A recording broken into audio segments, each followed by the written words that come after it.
I want to introduce to you a young boy. When we were deciding and praying about what charities and things that we were going to donate to for our barrel race, 100% of our proceeds from tomorrow's race go to 3 charities. One is Gospel of Asia. One is the American Therapeutic Writing Center that you see the booth over there, and they help with handicapped children. They go in and they give these kids something to look forward to. If you have time, please stop over there and visit with them. They are up by where I live, and it was really important. And then I was on Facebook, and you know how you just start to follow people on Facebook, and you kind of like somebody, and you're like, oh, she seems pretty cool. And I keep watching, and Tracy would post these posts, and she was always so uplifting, and then she'd post something about her son, and I'd think, I don't even know what JHD is. I don't know anything about this. And then I saw her son make a run, and he had this beautiful purple cap, and he was my superhero. And he, can fly like no other little boy can fly. And I'm like, what is this deal? So Tracy shares with me the story, and I'm going to let her talk about it here in just a minute, to bring awareness. But this young man is so brave and so handsome, and we have something special for him. Here we go.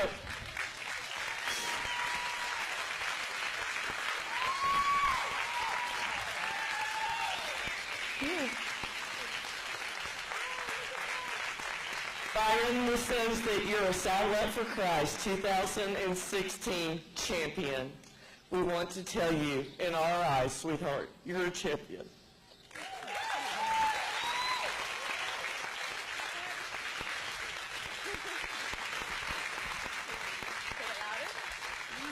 You're so welcome, honey. You're so welcome. Let Tracy spend just a second to try to bring awareness. You know, sometimes when we get into these circumstances, I told Tracy earlier, I said, I'm sorry, but when she had first told me what he has, I had to Google it because I wasn't familiar with it. And part of where we're at is all of us growing, having awareness. You know, we hear about breast cancer, we hear about all these things, but sometimes there's diseases that strike that we're not aware of, and we need to be, because we can help somebody and we can bring joy to them, even if it's for 5 seconds, to bring joy to somebody. And that is what Saddle Up for Christ is all about, and I hope that's what you all walk away with. So here's Tracy. Thank you. Thank you so much.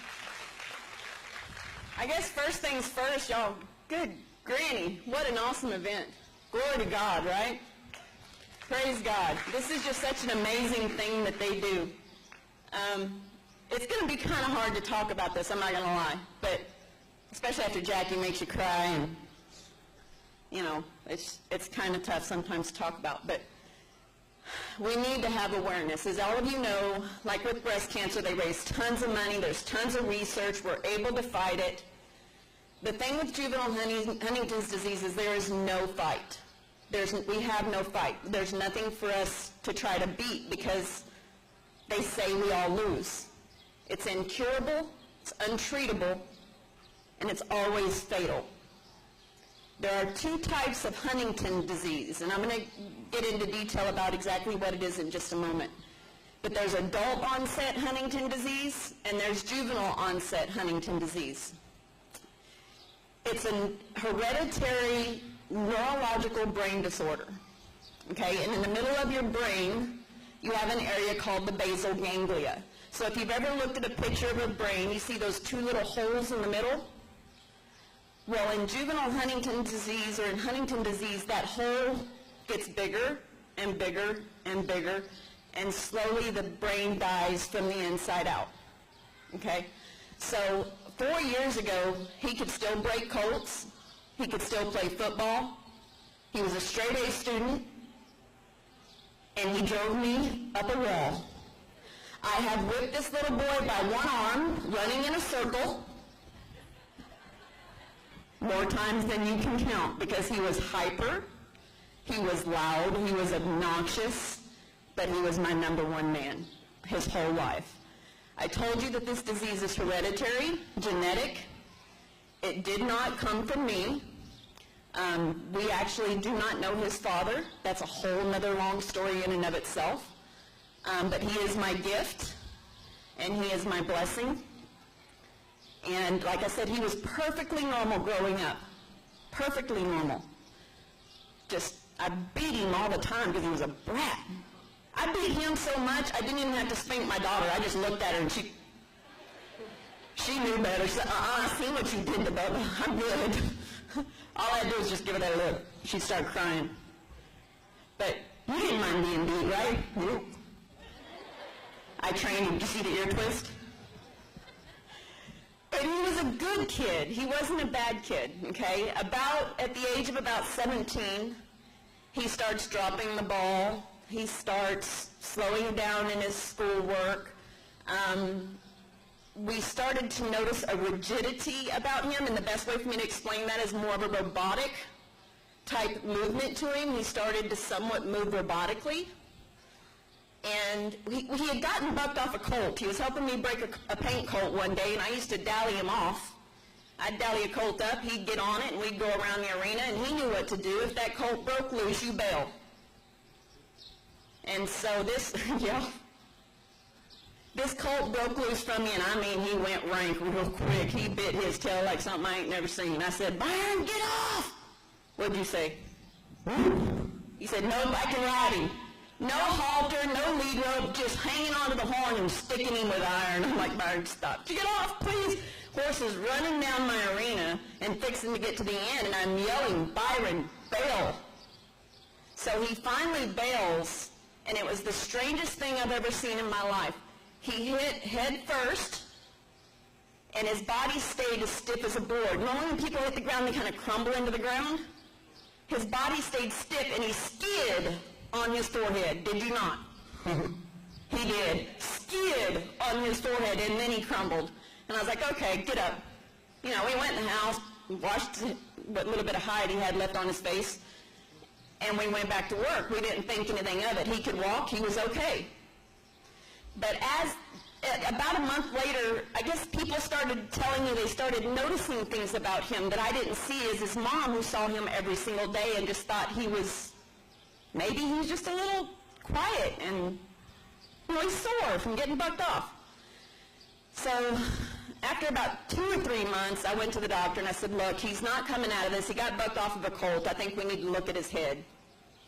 Doctor looks at him, he said, that's just Byron. Apparently the doctor had seen something I hadn't really seen that was normal to me. I guess the little bit of the rigidity, the roboticness was a little bit normal to everybody around him.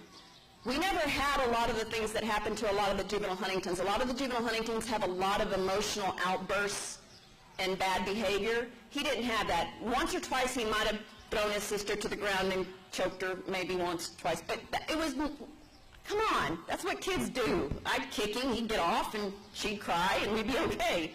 But it only happened a couple of times. Never anything real bad. So I kept telling the doctor, I said, something is wrong. So he finally sent us to the neurologist. Again, we have no history of Huntington, so this never even thought to come up in our mind. Sent us to a neurologist. Neurologist says, you know, there's a little bit of white matter in there that we're not real sure about. He said, but I'm really concerned about is the basal ganglia area of the brain. He said, those holes seem a little big, or he told me holes. He had a medical term. I don't remember what it was called. And I said, okay, so now what? So he sent me to a movement specialist because he thought it might be tied in with the way his robotic movement was going. This took a year and a half. It takes 6 months to get into a mobility specialist. That mobility specialist ran us through so many tests. Again, Huntington was not one of them because it's genetic.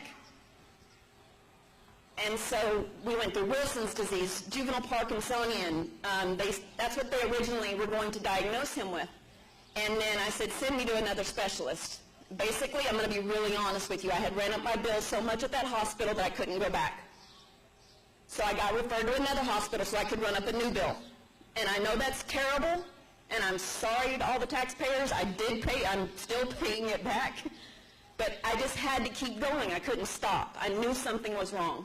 So then we get transferred to UT Southwestern Dallas. And they finally said, we need to test for Huntington. And I said, okay. So I went home, because they bring me back 3 months later for the test. So I get 3 months to go home and research this horrid disease. And I go back, and we get the test, and he's positive. And they tell me that there's nothing I can do except spend as much time with my son as I can, that he would have 10 years from onset at most. So there was a lot of, I just dropped to my knees. I'm not going to lie to you. I've been a minister for 12 years. I took my Bible, and I went outside, and I tore it up, and I threw my hands in the air, and I said, if you're going to do this to me, then I'm not doing none of this for you. You're taking away the one thing that you shouldn't touch. And I got mad, and I started going to the bar, drinking, because I don't drink very much. I'm one of them once-a-year drinkers, if that. And then I'm so stupid, I swear I'll never do it again. And I came home, and at the time, Byron was still pretty, there's some things I can't say out loud, but he was very coherent and cognizant at the time. And he's been staying up nights for years, and come to find out that's a side effect of the disease. So we come in at 2 o'clock in the morning, and I'm kind of stumbling, I'm slurring, and he's in bed, and I lay in bed with him, and I said, why aren't you mad? Why? You have no emotion about this. Why? I mean, aren't you mad? Aren't you scared? And he says, no, I'm not mad. He said, it's the card God dealt. And I said, but it's not fair. And he said, well, do you remember what you said to me? I should be jealous because I Jesus first. He said, you should be jealous of me because I get to see Jesus first.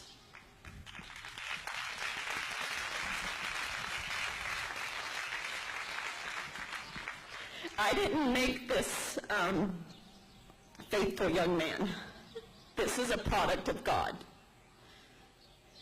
This young man didn't see a faithful woman growing up. He saw a fighter, a cusser, an adulteress,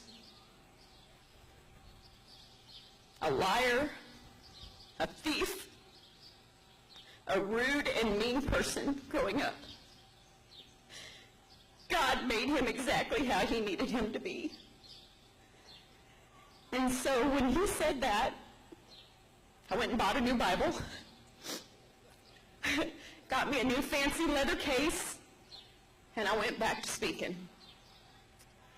And we know that God has a purpose in this. You know, you go through life and you think, man, this is terrible. I don't know how I'm going to survive this. I'm telling you right now, all of us have trials. One trial is not easier than the other, and I've had so many people tell me, I don't want to be in your shoes, and I assure you, you don't. But I can assure you as well that I wouldn't want to be in yours either.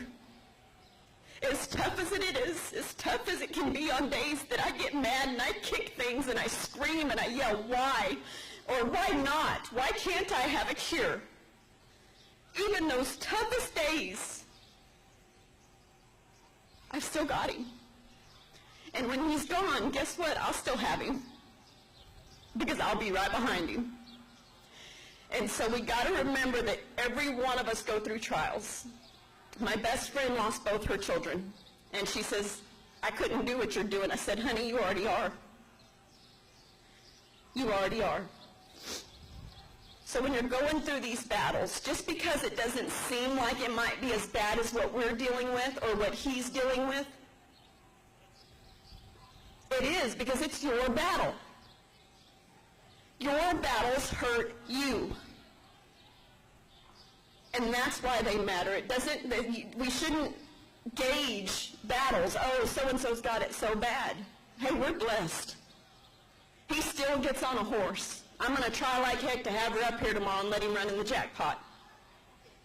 I had to teach her to lay down because I can't pick him up anymore. His body fights you. Like if I go to pick him up, it kind of jerks and shakes. He looks pretty calm sitting here in this chair, but if I move him around, he gets real sporadic and his body starts banging around. But anyway, so the whole key to this, and I'm so thankful for Shelley. I know I got to shut up. I'm as bad as Jackie. The whole purpose of this is to bring awareness, because with awareness comes donations for research. Research brings experiments and trials. I almost moved to Russia because they had a trial, but they wouldn't let me in. But, I mean, I'm willing to do anything. I've been to clinical trials. I've been to Connecticut. And I've just been all over the place. But I said, I'll move there. And they're like, no, you had to have been treated here for 6 months. I'll move there for 6 months. And they're like, well, the trial will be done. I'm like, okay, fine. You know, so I'm always looking for trials. So with the donations comes experiments, comes trials, and ultimately will come a cure. It's up to God to cure my son. There's not going to be a medical cure in his time frame. But I know that God doesn't put expiration dates on us. My God is a big God. My God is a mighty God. And he can turn this around 100%. But I have to tell you, and a lot of people won't understand this, if he doesn't cure my son carnally, my son will be cured the moment he goes home.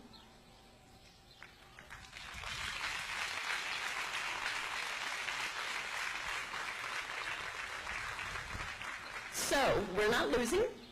We're winning the... Do you have anything you want to say?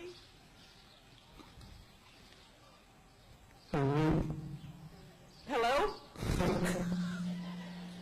Is it me you're looking for? Okay. So, got to remember his brain is, you know, from the inside out. So, yeah, I'm sure he has some words of wisdom in there somewhere, but they're not coming out right now. So thank you so much for listening about juvenile Huntington's disease. We have a race June 26th in Boyd. We're going to split it up 33% goes to juvenile Huntington's disease research, 33 goes to JHD kids that are in need, because a lot of these families are broke because we can't work because we have to take care of our kids.